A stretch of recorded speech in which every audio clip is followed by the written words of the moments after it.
Hello everyone, आज हम देखेंगे गौतम बुद्धा यूनिवर्सिटी ग्रेटर नोएडा उत्तर प्रदेश में कौन सी वैकेंसी निकली है, किस डिपार्टमेंट के लिए वैकेंसी निकली है और क्यों। एडवर्टाइजमेंट नंबर है GBU एडमिन 202602। डेट है 28 अप्रैल और 28 मई 5:30 तक आप फॉर्म फिलिंग कर सकते हैं। बहुत ही बेहतरीन वैकेंसी निकली है गौतम बुद्धा यूनिवर्सिटी उत्तर प्रदेश से। अब हम देखेंगे कि किस डिपार्टमेंट में कितने नंबर ऑफ पोस्ट है। Let's start. चलिए देखते हैं। CSE डिपार्टमेंट में 50 लोगों की रिक्वायरमेंट है। बहुत ही अच्छा नंबर है। 50 वेकेंट पोजीशंस हैं असिस्टेंट प्रोफेसर की। वंडरफुल।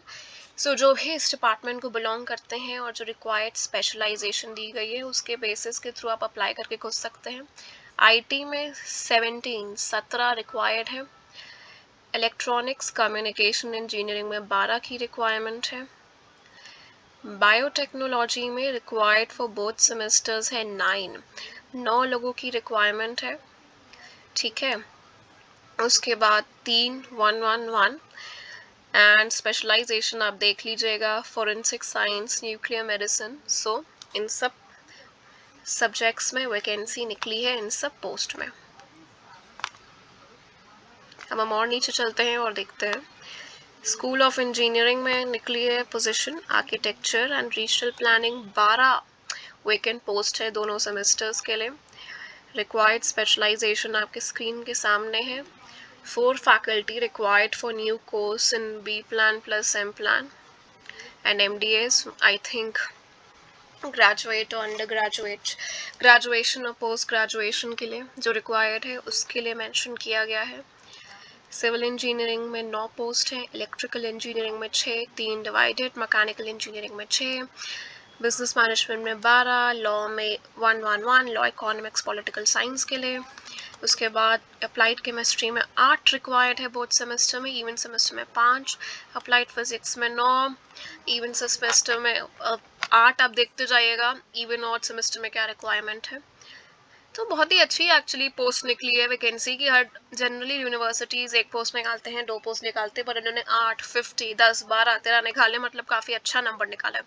एंड डिफरेंट सब्जेक्ट्स के लिए निकाला है, मतलब हर कैंडिडेट के पास अच्छा सुनहरा मौका है to apply and get in. ये देखिए, English and modern European languages में 8 चाहिए। हिस्ट्री एंड सिविलाइजेशन में 7 वैकेंसीज हैं बेटा। Doctor Ambedkar centre for studies of human right में 2 हैं। मास कम्युनिकेशन में 7 वैकेंसी हैं। सोशोलॉजी में 7 वैकेंसी हैं, 3 वैकेंसी हैं। सोशल वर्क की 4, 3 सोशोलॉजी की डिवाइडेड है।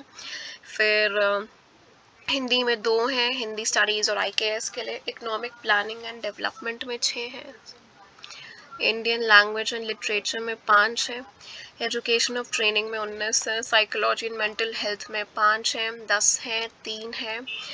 टर्म्स एंड कंडीशंस देख लेते हैं। The assistant professor on contract for fixed duration shall be engaged for academic session 26-27 only for duration of maximum 11 months only as per required indicated।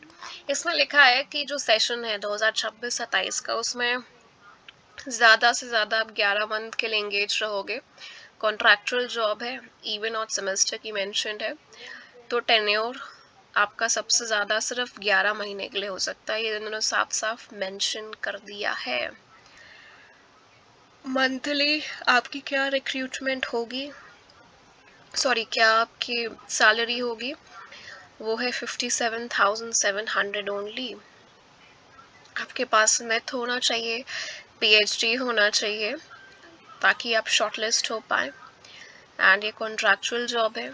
So contract जैसे ही ख़त्म होगा आपका job भी ख़त्म हो जाएगा। आई थिंक ये क्लियर है। अब आपको इसकी फ़ीस पे करनी पड़ेगी। जब आप फॉर्म के लिए अप्लाई करेंगे तो आप फ़ीस पे करेंगे। अकाउंट नंबर भी मेंशन्ड है एंड 1000 रुपीज़ है फीस की जनरल कैटेगरी के लिए एंड 500 फीस है SC ST OBC के लिए। अब इसका आप डिमांड ड्राफ्ट बनाएंगे यूनिवर्सिटी के अगेंस्ट और उसको फिर आप भेज देंगे यूनिवर्सिटी को। अगर आप सिलेक्ट हो जाएंगे तो कैंडिडेट अपने ही खर्चों पे आएगा और जाके अपना इंटरव्यू देगा जो इन्होंने लिखा है। So what ever it is, आप देखिएगा कि आप ढंग से करें, ठीक है। हम थोड़ा और नीचे जाते हैं और ये देख लेते हैं। ओके, सो ये सब आपके इम्पोर्टेंट इंफॉर्मेशन है कि if you are called for interview what all you need to bring. So इन सब चीज़ों का ध्यान रखिएगा, लेके जाइएगा। ये आपका असिस्टेंट प्रोफेसर का एप्लीकेशन फॉर्म है जो आपको भरना होगा। ये देख लीजिए, अपना नाम, अपना डिपार्टमेंट जिसके लिए आप अप्लाई करें, advertisement number, your name, your date of birth, highest qualification, mobile ID, pan card, जितनी भी रिक्वायरमेंट है आपकी एजुकेशन की, आपके रिसर्च की, आपके एक्सपीरियंस की, सब आप डाल देंगे और डिक्लेयर कर देंगे कि जो भी इन्फॉर्मेशन है वो एकदम करेक्ट है to the best of the knowledge. आपको ये 28 मई से पहले कर देना है। ये सेम फॉर्म है जो मैंने आपको दिखाया था, फोटो लगा दीजिएगा अपनी। I wish you all the best. बहुत ही बेहतरीन वैकेंसी, अच्छे अच्छे पोस्ट के साथ, नंबर ऑफ वैकेंसीज काफ़ी ज़्यादा है, मतलब हर कैंडिडेट के पास अच्छा मौका है। Thank you so much.